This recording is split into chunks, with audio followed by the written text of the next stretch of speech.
ಇನ್ನು ಬೆಂಗಳೂರು ಗ್ರಾಮಾಂತರ ಕೂಡ ಅಷ್ಟೇ ಹೈ ವೋಲ್ಟೇಜ್ ಕ್ಷೇತ್ರವಾಗಿ ಪರಿಣಮಿಸಿದೆ. ಕದನ ಕಣವಾಗಿ ಮಾರ್ಪಟ್ಟ ಬೆಂಗಳೂರು ಗ್ರಾಮಾಂತರ ಕ್ಷೇತ್ರ ಈಗಾಗಲೇ ಅತ್ತ ಡಿಕೆ ಸೋದರನ್ನ ಕಟ್ಟಿ ಹಾಕೋದಕ್ಕೆ ದೋಸ್ತಿ ಪಕ್ಷ ಮೈತ್ರಿ ಪಕ್ಷಗಳು ಸಾಕಷ್ಟು ಹಣಾಣಿಯನ್ನು ಮಾಡ್ತವೆ. ಡಿಕೆ ಸುರೇಶನ ಹಣಿಯಲು ಈಗಾಗಲೇ ಬಿಜೆಪಿ ಸಾಕಷ್ಟು ತಂತ್ರಗಾರಿಕೆಯನ್ನು ಮಾಡ್ತಾ ಇದೆ. ಜೆಡಿಎಸ್ ಕೂಡ ರಣತಂತ್ರವನ್ನು ರೂಪಿಸ್ತಾ ಇದೆ. ಮತದಾರರಿಗೆ ಕಾಂಗ್ರೆಸ್ನಿಂದ ಆಮಿಷ ಬೆದರಿಕೆ ಆರೋಪವನ್ನು ಈಗ ದೋಸ್ತಿ ಪಕ್ಷಗಳು ಮಾಡ್ತವೆ.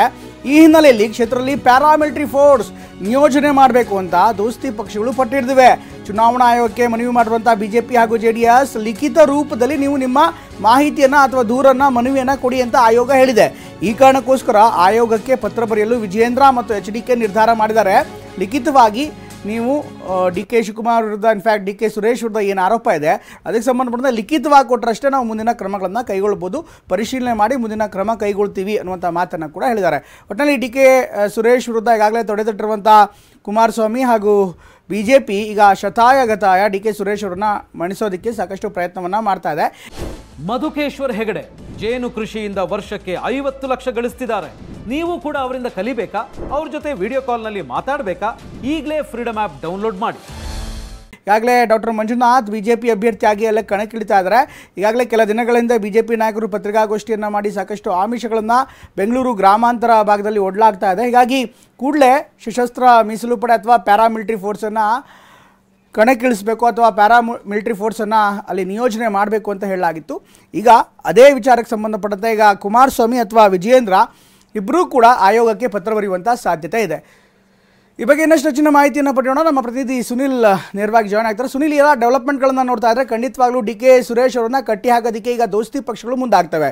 ಈಗ ಪ್ಯಾರಾಮಿಲಿಟರಿ ಫೋರ್ಸನ್ನು ಕರೆತರೋದಕ್ಕೆ ಅಥವಾ ನಿಯೋಜನೆ ಮಾಡೋದಕ್ಕೆ JDS ಮತ್ತು BJP ಯಾವ ಬಲವಾದಂಥ ಕಾರಣ ಕೊಡ್ತವೆ? ಈ ಥರ ನಿಯೋಜನೆ ಆದರೆ ಪರಿಸ್ಥಿತಿ ಹೇಗಿರುತ್ತೆ ಮುಂದಿನ ದಿನಗಳಲ್ಲಿ?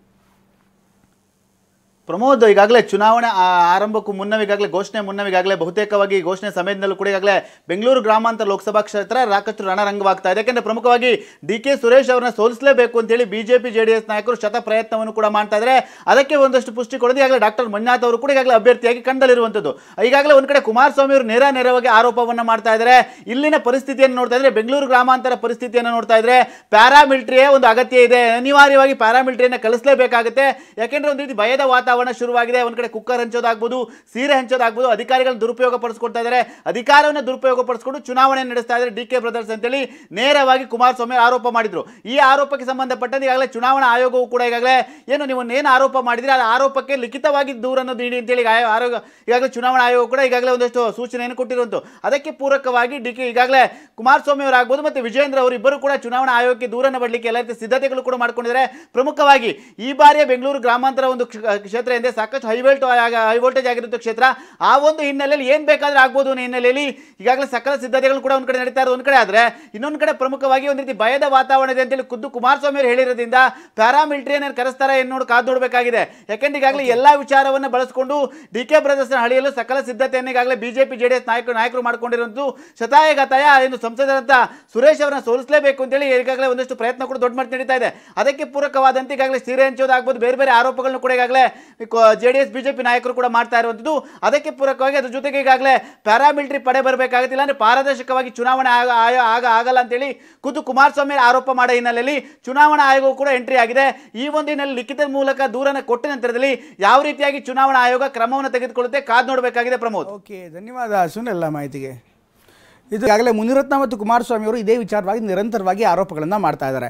ಪ್ರಮುಖವಾಗಿ ಬೆಂಗಳೂರು ಗ್ರಾಮಾಂತರದಲ್ಲಿ ಆಸೆ ಆಮಿಷಗಳನ್ನು ತೋರಿಸ್ತಾ ಮತದಾರರನ್ನ ಸೆಳೆಯಲಾಗ್ತಾ ಇದೆ. ಹಾಗೇನೇ ಲಾ ಆ್ಯಂಡ್ ಆರ್ಡರ್ ವಿಚಾರ ಕೂಡ ಸಾಕಷ್ಟು ಗಂಭೀರವಾಗಿದೆ ಅನ್ನುವಂಥ ಆರೋಪವನ್ನು ಇಬ್ಬರು ನಾಯಕರು ಮಾಡಿದರು. ಅವ್ರು ಏನು ಮಾತನಾಡಿದ್ರು ಒಂದ್ಸರಿ ನೋಡೋಣ ಬನ್ನಿ. ಒಳ್ಳೆತನದಲ್ಲಿ ಚುನಾವಣೆ ಮಾಡಿ, ಅದು ಬಿಟ್ಟು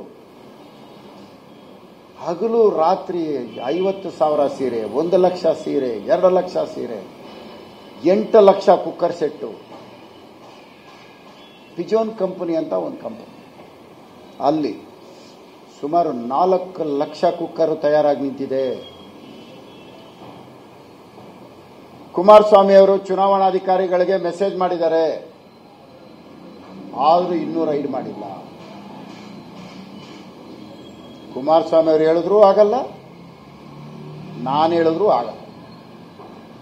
ಮನೆಗಳಿಗೆ ಹೋಗೋದು, ದುಡ್ಡು ಕೊಡೋದು, ಕಾರ್ಯಕರ್ತರು ಖರೀದಿ ಮಾಡೋದು, ಈ ರೀತಿ ಬಹಳಷ್ಟು ಅವ್ಯವಹಾರ ಮಾಡ್ತಾ ಇದ್ದಾರೆ. ಈ ಚುನಾವಣೆ ಪಾರದರ್ಶಕವಾಗಿರಬೇಕು ಅಂದರೆ ಕೇಂದ್ರ ಸರ್ಕಾರ ಮಧ್ಯಪ್ರವೇಶ ಮಾಡಲೇಬೇಕು. ಈ ಕ್ಷೇತ್ರದಲ್ಲಿ ಈ ರಾಜ್ಯದಲ್ಲಿ ಚುನಾವಣಾ ಆಯೋಗ ಇದೆಯಾ? ಈ ರಾಜ್ಯದಲ್ಲಿ DCSP ಇದ್ದಾರಾ ಇಲ್ಲಿ? I demand this Central Election Commission. What are you doing? After your election announcement, what is going on in Bangalore Gramina parliamentary segment? I demand Chief Election Commission, please look after this. 3 hours you addressed the media persons in Delhi while announcing the election dates. What is going on in Karnataka? Who is there to run an election smoothly? Who will take the responsibility? I demand this election commission. Sunday night, I requested Karnataka Election Commission